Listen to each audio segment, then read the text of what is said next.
Toujours à mes côtés, le docteur Jimmy Mohamed. Et puis pour cette dernière séquence de l'émission, comme tous les jours, nous sommes rejoints par Catherine Blanc, sexologue et psychanalyste à Paris.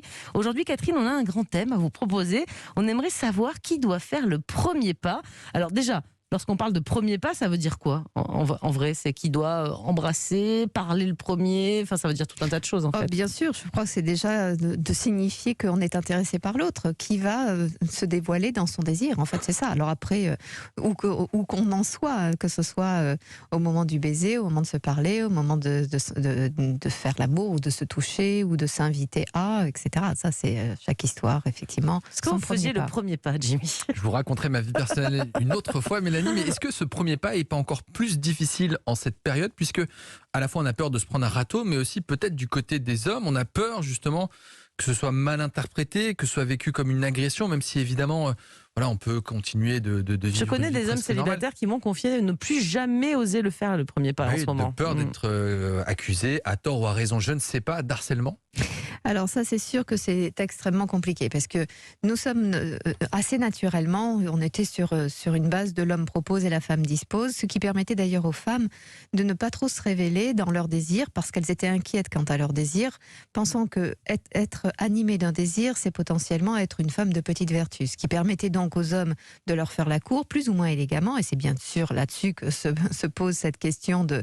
Et on aime toujours quand c'est élégamment, bien sûr. Hein. Voilà, mais du coup, évidemment, comme il y avait un peu d'inélégance, il fallait savoir aussi qu'est-ce qui était considéré comme élégant et inélégant, que certaines pouvaient entendre dans quelque chose d'un peu sauvage, quelque chose d'assez agréable et excitant, quand d'autres y voient très légitimement une agression qui leur est faite. Donc évidemment, on ne va pas s'étendre là-dessus, on manquerait trop de temps de toute façon pour en parler joliment, mais effectivement se pose la question aujourd'hui pour les hommes de pouvoir se manifester dans le désir qu'ils pourraient avoir d'une femme sans être perçu comme étant un pervers, et une femme de pouvoir l'accueillir et y répondre sans avoir le sentiment d'être l'objet, comme une proie, d'un chasseur impitoyable.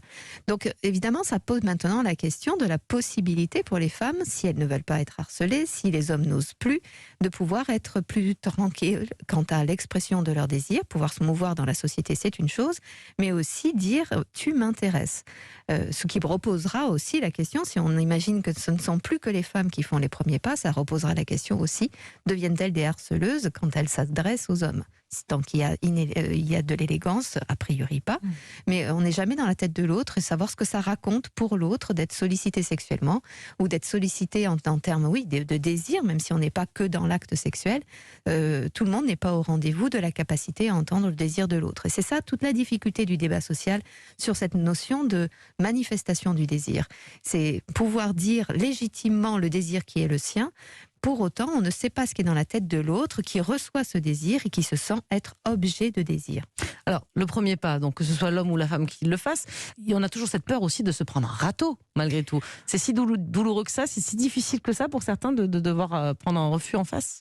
Écoutez, notre orgueil est toujours au rendez-vous de tout ce qui peut nous remettre en question dans notre pouvoir. Et nous aimons l'idée d'être gens de pouvoir. Et effectivement, un râteau, comme vous dites, c'est avoir loupé complètement, avoir été conçu comme étant pas légitime dans son expression.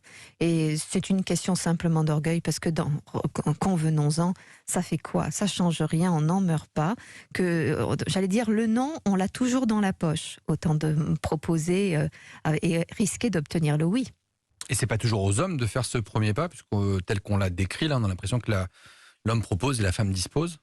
Non, c'est pas toujours à l'homme, bien sûr. Simplement, il faut femme, elle a le droit de le faire aussi. Elle a le droit de le faire, et elle a le droit de le faire sans se sentir illégitime, sans être perçue comme étant illégitime et inconvenante. Et c'est ça toute la difficulté d'une société qui évolue et qui doit accueillir, parce que c'est ça le problème, c'est que le désir est une histoire perçue comme étant de l'ordre de la pulsion et de la sauvagerie, alors que l'acceptation, l'évaluation, là on passe par le crible du raisonnement, et donc comme si les hommes étaient donc par essence plus sauvages dans cette expression et les femmes plus réfléchies. Or, les femmes sont autant animées de désir et sont tout à fait libres d'exprimer. Une femme qui fait le premier pas n'est pas une sauvage, ni une dominatrice ou je ne sais quoi. Absolument, de même qu'un homme n'est pas un pervers parce qu'il ferait ce premier pas, encore une fois, apprenant à communiquer les uns avec les autres avec élégance et respect mutuel.